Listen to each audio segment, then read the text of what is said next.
Welcome to the final video in all of our Create with Code videos. This is the last part of our final project for this, and we're going to be making a title screen that will let you choose the difficulty that the game is. So let's just kind of get started with what we currently have. You already have a canvas that's holding a text object that is keeping up with our scores, and it gets that score from our game manager. We also have a game over text and a restart button that are turned on from the game manager whenever whenever something hits this sensor at the bottom, it sends a signal. It sets a Boolean. Is the game active? It says no, and these things check for that and say, okay, if it's no longer active, then I'm going to show up. And you also turn off the ability to click, and we made it so no more objects spawn. So we want to have a title text. And we're going to go ahead and just take what we currently have and just build from that. So I'm going to take my game over text here. And I'm going to turn it on just for a second. And I'm just going to copy basically what I have, because we'll put the title right in the center where this is. So the way that you duplicate an object in the hierarchy is if you highlight it and it's blue, you can hit, on a Mac, Command D, which duplicates it. And now you'll see I have something called Game Over Text 1. Let's take our original one here, and we're going to hit the check mark and turn it off. And you'll still see that Game Over Text 1 is still showing up. And I'm going to change the name of this to the title text. This will be the title of the game. And I'm going to give it the name. This will be the name of the game in the text object. Let's call it UI click. Or, you know what, that's kind of like too technical of a term. I'll call it upset stomach. That looks okay. Now we can change. You see how this like text kind of sort of did some bleeding down to the bottom? There is an option here under overflow or wrapping. I can disable wrapping so it can't go down to the next line. That's what wrapping does. And if I did allow it, then there's also some ways for me to change the way it looks. I'm just going to do it like that. That looks okay. And this will be the title screen, and we'll make this go away once we press a button down here. Like once you choose your difficulty, this title game object will disappear. So right now, let's leave it like that. And we already have a button, so a restart button. I'm going to turn it on momentarily. We're going to copy that too. And in the same spot, so I'm just going to hit Command D. Make sure that it's blue in your hierarchy. Sorry, I didn't do that. And I'm going to turn off the original one, disable it again, and change the name of the restart button 1, which is the copy, and we'll call it Easy. I'll just call it Easy Mode. Press return, so I save that name. And on the button itself, the text, I'm going to change it from saying restart and just make it say easy. There you go. And now that we have this, we should probably go ahead and make our buttons for our 3 other options of difficulty. So I'm going to click back on easy mode. That's the name of the button here. I'm going to Command D. And I'll rename that one into medium. And I'll Command D the medium button, and I'll rename that to hard. And we'll have to go back and set these up. So what I'll probably do is with easy mode is actually lock it over here into this left-hand corner. So on its rectangle transform, click it, hold down Option, put it in the bottom left. And I bet if our screen is full-sized, it would look better. Yeah, it'll scale fine. So right now it looks a little cluttered in my game view, but it'll look good when we have it in a full-size game. Medium, I'm going to put it in the middle, which it currently is. And then hard, going to put that in the bottom right. And let me go ahead and I kind of want to scale these down. I don't like the way they look in my scene view here. Ooh. Well, let's go ahead and change the text. So the text here should say medium, and hard should say hard. so that all three of these buttons are the way. You realize Upstick Summit is like a weird name for a game. All right. So we're going to be using, we don't want these buttons to restart the game, which, it already has that functionality on them. So easy mode, if I scroll down, right now if I click it, it will restart the game. So let's just hit the minus button here, here, and on hard. So all of those, I should have done that earlier. And instead, we're going to make a different script, which will choose the difficulty of our game. So let's make a new script. So plus C# script, and we will call it, I'm inside my scripts folder, difficulty button. There you go. And give it a second. I know that it's finished building when I see the inspector, and I can double click it to open it up inside of Visual Studio. So what is this going to do? Well, first, because the script is being used by 3 buttons, we want it to, it's going to be attached to all 3 buttons, and then it's going to find its current button, right? It's going to go look for the button component on it. It's going to look for this, and then it'll look for a on-click trigger event. So I guess instead of me talking about it, let's just do it, right? That probably helps make some sense. So if we're using buttons, we know that we have to use the namespace using Unity Engine .ui. And the variables that we would need, well, right now we just need a button, right? We're going to be using a button. I'm going to set this to private because we are going to initialize this in the start. We're going to go find the current button, and we'll call it button. And in the start, let's go ahead and go get that component. This is on a button. I'm using that word a lot. This is on there's a component called button on the button, and we want to go get that. So get the component. And we do get component, we use the carrots. Oh, I did not spell component correctly. That's why I got that error. And close it, and then it has an argument after the end, semicolon.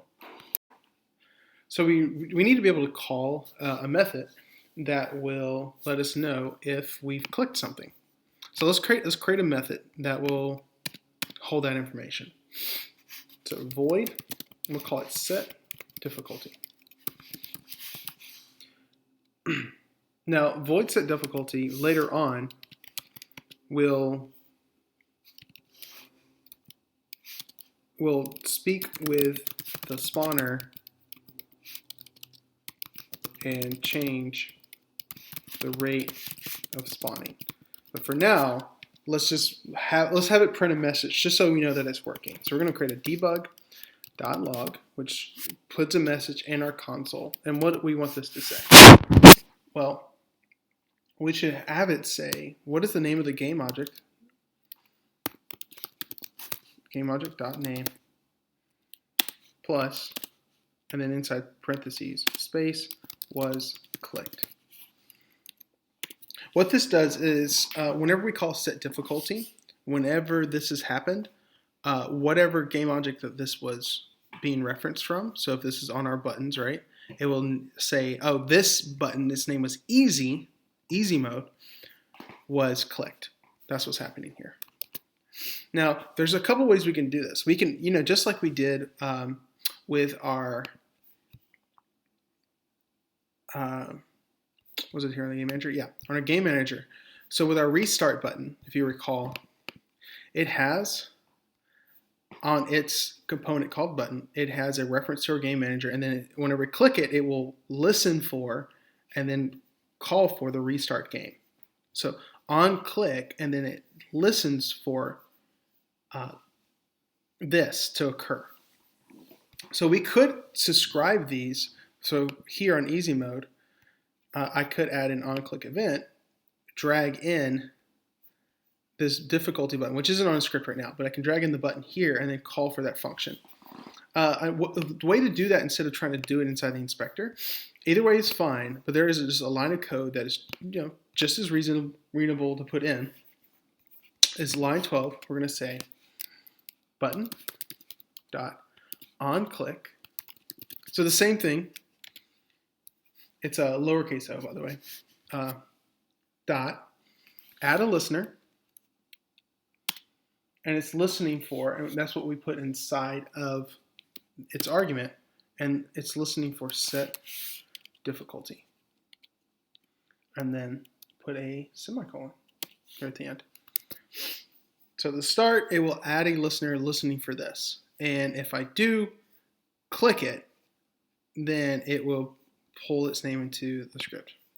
So on our buttons, let us add component, and the name of the script is called difficulty button. Make sure I add it to all three.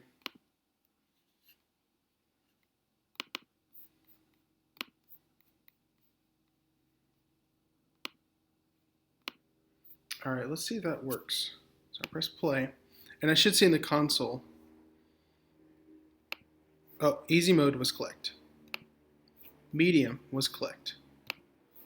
Hard was clicked. So it sees that I'm clicking it, and then it's calling for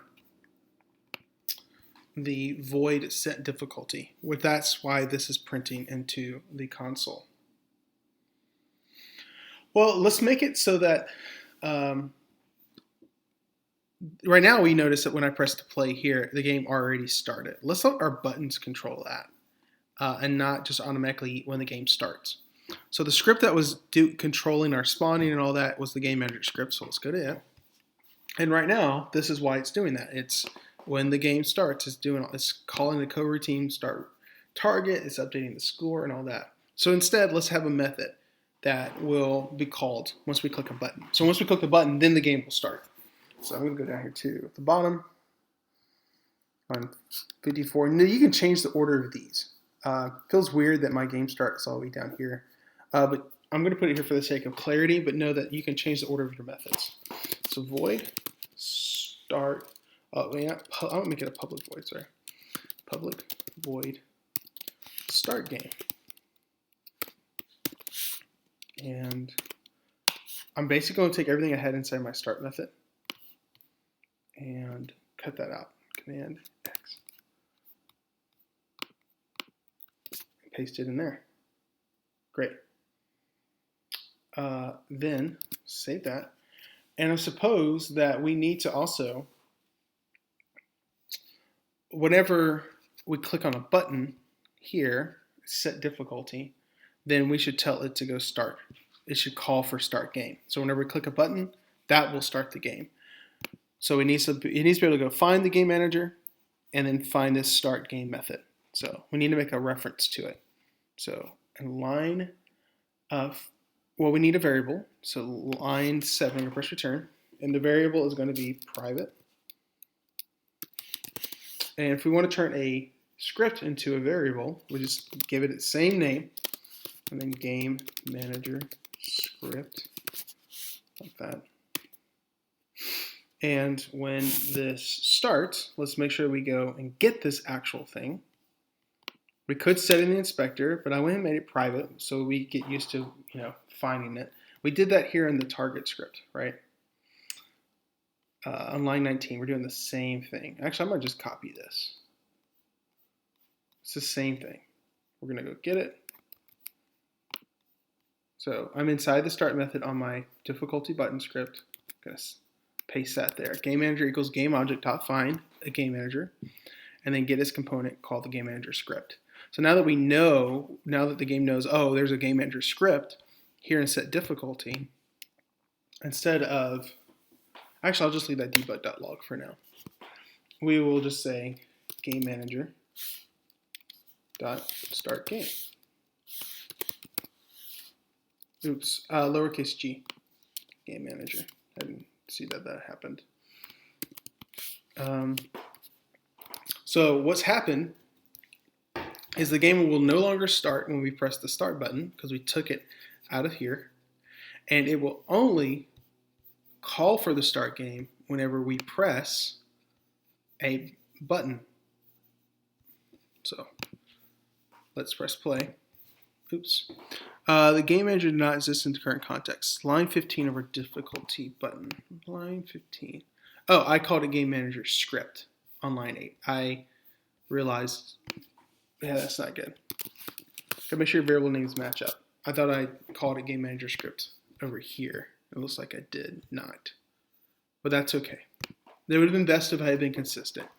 But that will work for now. So did I save? Yes. Let's see if that updates in Unity. Line 28. Oh yeah, because I changed it there. And then obviously line 28 is game manager script. Save. All right. So I should press play and nothing should spawn. Yeah, nothing's spawning. And if I go look on my game manager, game is active is not set true because it doesn't happen when the game starts. It only happens whenever I call start game. So if I press a button, the score is updating and now the game starts. Great. So something that's still a problem though is, when we press play, you will see that the title screen and the buttons are still here. Even when we press get the game going, they're still like in the way. So we need to turn them off once we click and then turn back on whenever the game starts. So currently they're just kind of like sitting here in the canvas. But how about we just put them all into one object and then turn that object off whenever the game starts. If I go up here to the top and press, don't do this, press here and I create an empty, I'm going to create an empty game object. And if that game object, if I try to put all these into here, it is not a user interface object. It doesn't, like the canvas doesn't see it. So they will disappear. So like if I take my title text and I drag it into here, it's gone, it's blank, it's no longer seen. So I want you to create, instead, let me delete this object here.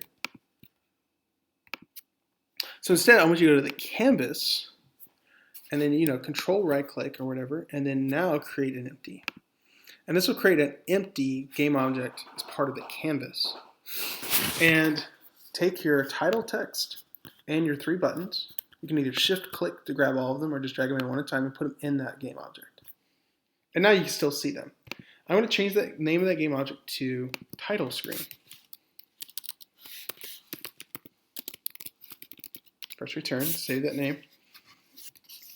And it's going to, when the game starts, it will be here at the beginning. But when the game is beginning, whenever we call start game, then we want it to be deactivated. So let's go to our game manager script. So right here, whenever this is called, then we will deactivate it. So let's give a reference to that game object called title screen. So up here in line 16, it is a game object, public game object, and we'll call it title screen.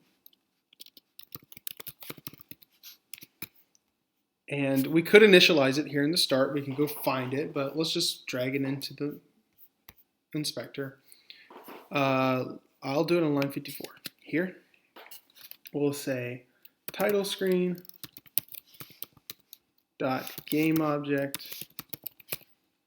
This looks familiar now, right? Set active, and we don't want it to be active anymore when the game starts. We want that thing that's holding all of these to be inactive. So we're going to say false, not false, false, and save that. So currently, let's press play. Oops. The name title screen, capital S, I bet, on line 55. Let's go here. Yep, title screen, capital S. Gotta do a better job of checking for that.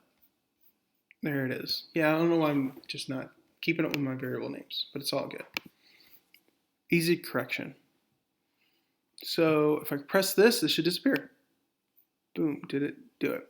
Oh, the reference is not on the game manager. So I didn't actually drag this object in to my game manager, so it won't be able to find it. So let's go to game manager, and sure enough, title screen, drag it into here. Press play. So now we should get rid of that null, that unassigned reference exception, and click, and then it goes away. Perfect. So we've created a title screen. The last thing we want to do is to set a parameter, a number that will increase the difficulty. So if the lowest number, and this is not an array, so this is just an integer. So 1 is the highest level of difficulty, 2 is the medium one, and 3 is the top one. And then we will just take the spawn rate. So this looks like it's going to be here in our game manager, right? So we have spawn rate. Where's spawn rate? Where did I put that? Oh, that was on target. Duh. Yeah.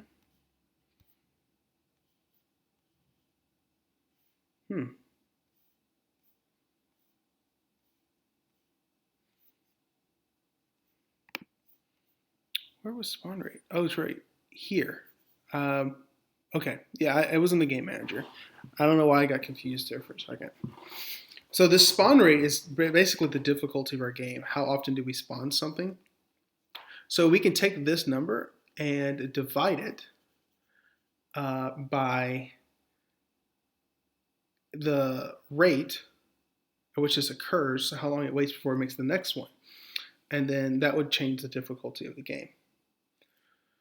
So if, like, for example, if the difficulty is 1, it will be spawn rate divided by 1, which is its normal rate. If it's spawn rate divided by 2, then it's going to have half the time.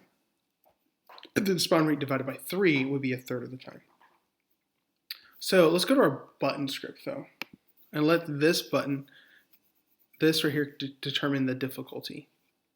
So difficulty, we knew was going to be a number. So, and it's going to be a whole number. So we will create a private integer, and we will call it difficulty. There you go. Oh, you know, we need to make it public because we're going to assign it on the buttons themselves. There you go. Save that. Go to the button here. Let's go to easy mode. And easy mode now has a difficulty, and we'll set that to 1. Medium is going to be a difficulty of 2. Hard is going to be a difficulty of 3. So the difficulty scales up. All right. And let's go back to our difficulty button script. And, oh, actually, yeah, we want to do it in our start game. So that would be in our game manager. So when the game starts, let's go and find that integer. We can pass through this parameter integer called difficulty. So this will, whenever we start the game, it will store that number. Whenever this is called here,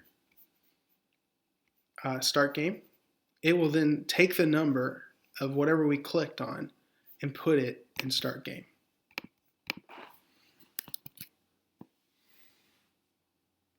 And on our set difficulty, but we got to actually pass that number through. The way you pass it through is you just put it right here. Difficulty.